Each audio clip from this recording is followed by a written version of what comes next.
신용환의 직관, 경제로 풀어보는 정치 코너입니다.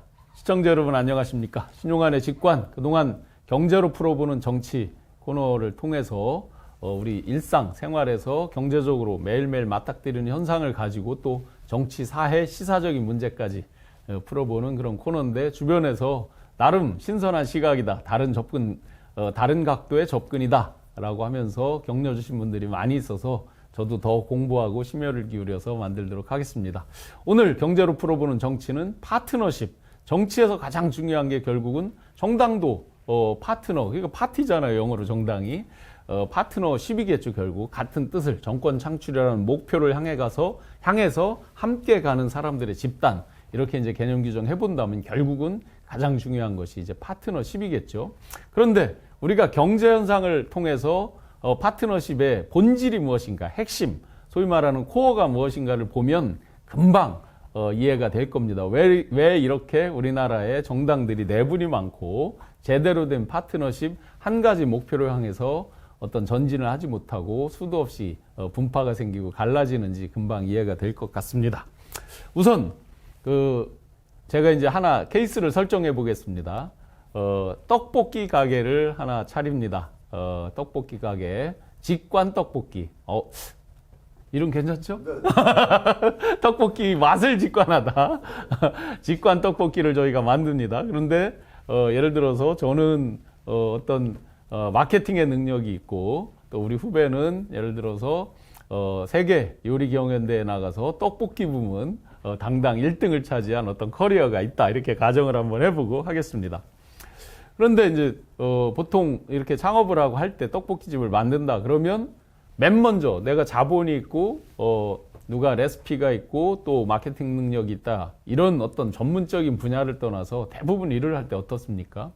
가족끼리 창업 많죠. 친구끼리 창업 많죠. 뭐를 찾아요? 대표적으로 우리가 가깝거나 친한 사람, 소위 코드가 맞는 사람, 이렇게 찾잖아요. 그죠? 그런데 창업이라는 게 가만히 보면, 비즈니스라는 게 가만히 보면 성공 확률을 더 높이기 위해서는 나의 부족함을 채워주는 사람, 이런 사람들을 끊임없이 찾고 진짜 내가 창업하고자 하는 어떤 분야의 비즈니스 핵심을 잘 아는 사람, 이런 것들을 찾아야 되는 거잖아요. 그런데 전혀 그런 것들은 고려하지 않고 부족함을 채워줄 이런 것들은 아랑곳하지 않고, 정말 나랑 친하냐, 나랑 코드가 맞냐, 나랑 안 싸우고 금방금방 할 수 있느냐, 이런 것들을 많이 찾게 되죠. 여러분들이 예를 들어서 건축을 한다 이렇게 생각해 보세요. 아무 백지 상태에서 아무것도 없는 상태에서 내가 생판 모르지만 이 사람들이 예를 들어서 무슨 건축 어워드 수상을 했다, 그리고 젊은 건축가상을 수상했다, 이렇게 해서 새롭게 전혀 모르지만 내가 찾아가서 상담했을 때랑 내가 잘 아는 누구 친인척 건설회사 또 건축회사 이렇게 찾아갔을 때랑 아마 겪어보면 결과는 어디가 더 만족이 높을까 아마 뻔히 예상이 되실 겁니다. 전혀 모르더라도 정말 전문적으로 하는 분들하고 했을 때 합리적인, 이성적인 어떤 내고가 가능하고 또 원하는 거에 맞춰서 중간에 계획 변경이나 이런 것들이 원활하게 간다는 것들은 금방 아시게 될 겁니다.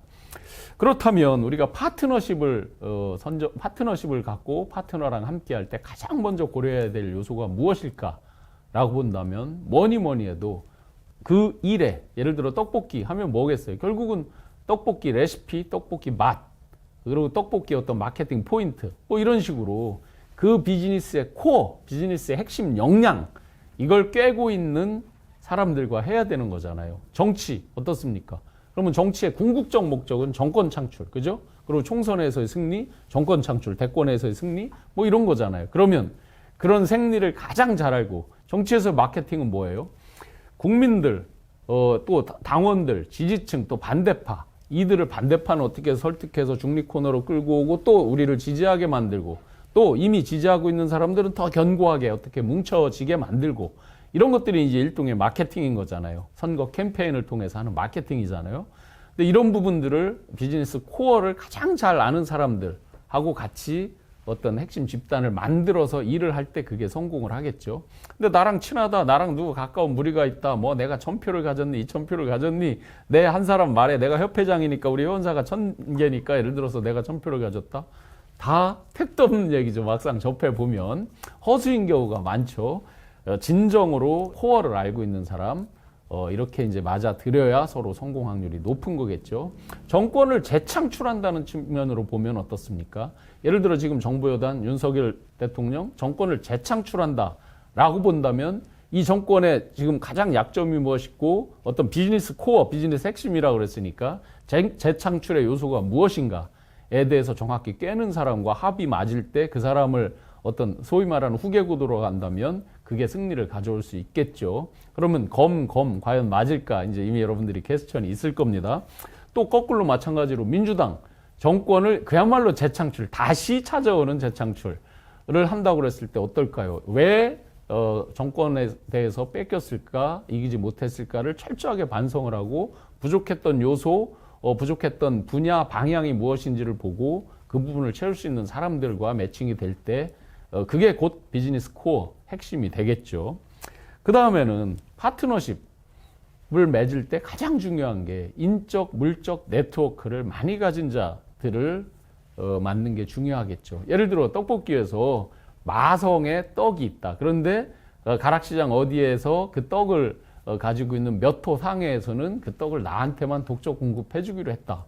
이렇다면 이제 대박이 되겠죠. 즉 내 인적인 교류로 그분과 내가 몇십 년이 쌓였고 정말 쌀과 뭐 밀과 뭐의 배합이 몇 대 몇인데 찹쌀과 뭐 이런 배합이 몇 대 몇인데 이건 정말 마성의 최적의 맛을 내는 아주 대단한 그런 떡이다. 그런데 그건 우리한테 독점적으로 준다? 이건 인적인 네트워크 속에서 오는 거잖아요. 물적 네트워크도 마찬가지로 어떤 특제 소스 뭐 이런 물적인 것들을 또는 뭐 어떤 집기 이런 것들이 아주 특이한 모양의 디자인 이런 집기들이 있는데 그런 것들을 내가 독점적으로 어떻게 할 수 있다 등등등의 인적 물적 네트워크를 가진 사람들. 그러면 정치로 보면 인적 물적 네트워크 어떻습니까? 누가 무슨 뭐 지역의 조직위원장 뭐 지역의 무슨 재향 뭐 단체 뭐 많잖아요.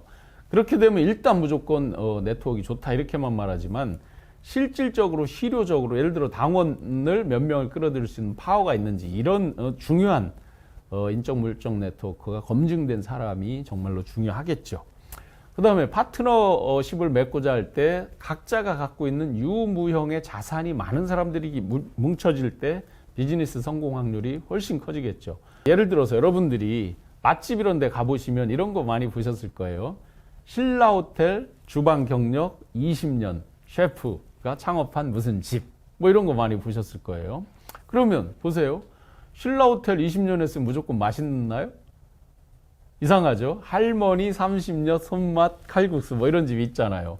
그게 뭐예요? 무형의 자산인 거죠. 즉 신라호텔 뭐 셰프 20년 경력이면 당연히 맛있다라는 게 우리 어떤 보편적 인식으로 자리매김하고 있기 때문에 그 자체가 이제 무형의 자산인 거죠.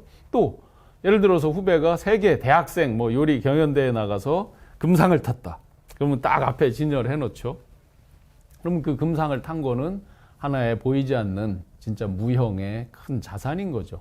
유형의 자산들도 많이 갖고 있는 그런 파트너들이 훨씬 유리하게 되겠죠.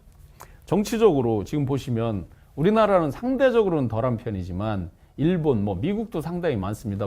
주니어 하면서 어떤 세습 정치 하는 이런 경우들이 있죠. 그건 뭐예요? 굉장한 많은 자산, 정치적 자산을 금수저를 물고 태어난 사람들 꽤나 있잖아요. 뭐 일본 같은 경우는 20선 이렇게 하는 의원들이 꽤 있으니까 그 사이에서 이제 자기 자녀들이 그 지역구를 물려받고 하는 이런 선거들을 많이 보게 되죠. 의원 내각제 요소 가운데서.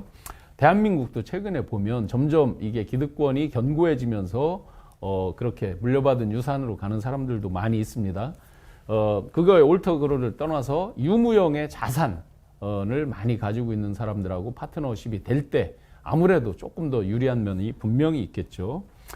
그 다음에 가장 중요한 거, 아무리 많은 유무형의 자산을 가지고 있고 아무리 좋은 네트워크, 인적인 물적인 네트워크를 가지고 있다 하더라도 또 제대로 비즈니스 코어를 정확히 깨고 있다 하더라도 가장 중요한 거, 올인을 하지 않는다면 어떻게 될까? 제 친한 선배 중에 분당에서 하겐다즈 아이스크림집을 하던 그 형님이 있었는데 형수님이 맨날 그랬거든요. 내 로망은 저녁에 그냥 저 속된 표현으로 돈통 들고 가서 수금하는 거야 라고 하셨는데 그럼 어떻게 됐을까요? 결과는 오래지 않아서 뭐 대충 그런 아이스크림집 이런 게 다 잘 되는 것으로 대충 알고 있는데 그렇게 오래 가지 못해서 누구한테 매각을 해야만 하는 그런 상황에 처하기도 했습니다. 왜 그럴까요? 지금 우리가 이제 직관 떡볶이를 만들었는데 직관 손만두, 직관 물만두 이런 거를 건너편에 한다. 왔다 갔다 하면서 대충 여기도 대충 저기도 대충 됐다.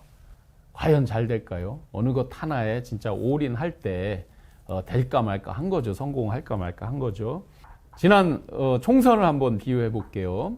이재명 대표를 필두로 해서 삼두마차, 이해찬 전 대표, 김부겸 전 총리 등등이 같이 이제 힘을 합쳐서 정말 총력을 기울여서 올인하다시피 하면서 어떤 거세게 몰아치는 윤석열 정권 심판이라고 하는 민심의 쓰나미를 올인하면서 끌어올렸죠.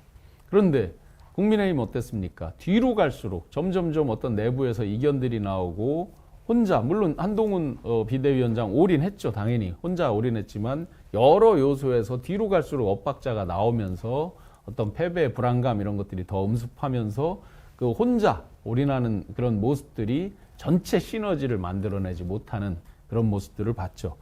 그렇다고 보면 다시 네 가지를 보면 비즈니스 코어를 정확히 꿰뚫고 있느냐, 인적, 물적 네트워크가 확실하느냐, 그 좋은 사람들, 그 다음에 유무형의 자산을 제대로 많이 가지고 있느냐, 그 다음에 이런 걸 다 갖추고 있지만 대충대충 하는 게 아니라 완전히 올인하느냐, 이런 요소들로 파트너십을 맺을 때 정말 간신히 성공할까 말까 한 거죠. 전체 창업자 중에 성공 비율을 보십시오.